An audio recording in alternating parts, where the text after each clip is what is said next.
முந்தைய ஆட்சியில் கொண்டு வந்த பயனுள்ள திட்டங்கள் எல்லாம் தொடரும் அப்படின்னு சொல்லிட்டு முதலமைச்சர் விஜய் அவர்கள் இன்னைக்கு சொல்லியிருக்காங்கங்க. சுதந்திர நாளையொட்டி சென்னை புனிதர் ஜார்ஜ் கோட்டையில் தமிழக முதலமைச்சர் விஜய் அவர்கள் இன்னைக்கு முதல் முறையாட்டு கொடியேற்றிருக்காங்கங்க. விழாவில் பங்கேற்ற அனைவருக்கும் நன்றியை தெரிவிச்சுக்கிட்டாரு.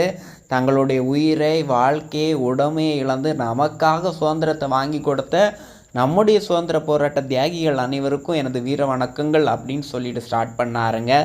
நம்மை அடிமை போன்று வைத்திருக்கிறார்கள் என்று தெரிந்தாலே மக்கள் மத்தியில் ஒற்றுமை வர தொடங்கும் அப்படின்னு சொல்லியிருக்காங்கங்க.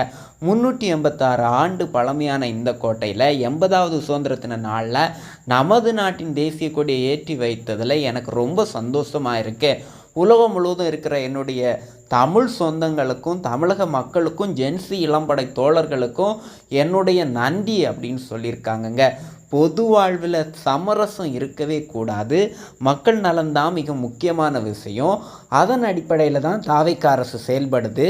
மக்கள் நலன் சார்ந்த திட்டங்களிலும் மக்கள் மத்திய அரசுடன் நிர்வாக ரீதியாக ஒத்துழைப்புடன் இருக்கிறோம். அதே நேரத்தில் தமிழக கொள்கைகள் என்று வந்துவிட்டால மாநில உரிமைகளுக்காக எதிரான முடிவுகளிலும் சரி, தமிழகத்துக்கு எதிரான கொள்கை முடிவிலும் சரி தாவேக்கா அரசு எப்போதுமே எதிர்க்கும். அதில் எந்த மாற்று கருத்தும் கிடையாது.